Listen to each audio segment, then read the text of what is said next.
Hello, I am Roshan Sain. तो आज हम बात करेंगे स्टोनहेंज के बारे में। एक ऐसा नाम जो न केवल समय की सीमाओं को पार करता है बल्कि अनगिनत रहस्य को भी समेटे हुए है। इसे क्यों बनाया गया, इन विशाल पत्थरों को यहाँ तक कैसे लाया गया, और वो भी उस समय जब आधुनिक तकनीक का कोई अस्तित्व नहीं था। ये सवाल सदियों से इतिहासकारों और वैज्ञानिकों को हैरान करते आए हैं। तो चलिए आज हम इस अद्भुत संरचना के पीछे छिपे रहस्य को समझते हैं। तो देखिए, इंग्लैंड के विल्टशर में स्थित स्टोनहेंज दुनिया के सबसे प्रसिद्ध प्रागैतिहासिक स्मारकों में से एक है। इसे लगभग 3100 ईसा पूर्व से लेकर के 2000 ईसा पूर्व के बीच 3 स्टेज में बनाया गया था। प्रारंभिक स्टेज में एक साधारण गोलाकार खाई और बांध का निर्माण किया गया, जिसका व्यास लगभग 360 फीट यानी कि 110 मीटर था। खाई के ठीक सटा करके 56 गड्ढे खोदे गए, जिन्हें ओबरी होल्स कहा जाता है। इन गड्ढों में 64 मानव अवशेष मिले हैं, जिनकी अस्थियां राख से लिप्त है।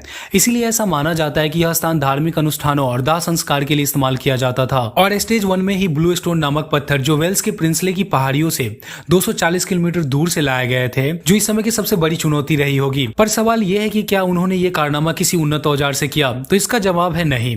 संभवतः यह माना जाता है कि इन पत्थरों को किसी हार्ड स्टोन और लकड़ी के कील का इस्तेमाल करके काटा गया होगा, क्योंकि लकड़ी को पानी से भिगोने पर वो फूल जाता है, जिससे पत्थरों में क्रैक्स बन जाते होंगे, और बाद में फ्लिंट या बेसाल्ट के पत्थरों का यूज करके इसे एक शेप दिया जाता होगा, और फिर इन पत्थरों को लकड़ी के सेल्स पर रखकर खींचते हुए किसी नदी स्रोत के पास ला करके नाव में रखा जाता होगा, और फिर समुद्र के रास्ते इसे स्टोनहेंज वाली जगह तक लाया गया होगा। पर शुरुआती टाइम में ब्लू स्टोन को ला करके खाई के पास ही रख दिया गया था, और इसके 500 साल बाद सेकेंड स्टेज की शुरुआत होती है, यानी तकरीबन 2500 ईसा पूर्व। और इसी समय स्टोनहेंज में बड़े पत्थरों को शामिल किया गया था, जिसे सारसेन कहा जाता है। इन पत्थरों को 40 से 50 किलोमीटर दूर वाली जगह से लाया गया था, और फिर इन पत्थरों को एक खास तरीके से खड़ा करके एक यूनिक कॉन्सेप्ट के साथ आपस में जोड़ करके ये गोलाकार संरचना बनाई गई। और कहा जाता है कि इन पत्थरों को खगोलीय उद्देश्य के लिए इस विशेष रूप में व्यवस्थित किया गया था। अब बारी आती है फाइनल स्टेज की, यानी कि 2400 से लेकर के 2000 ईसा पूर्व में ब्लू स्टोन जो साइड में पड़े थे, उसे स्टोनहेंज वाले एरिया के अंदर ला करके एक सर्कल बनाया गया,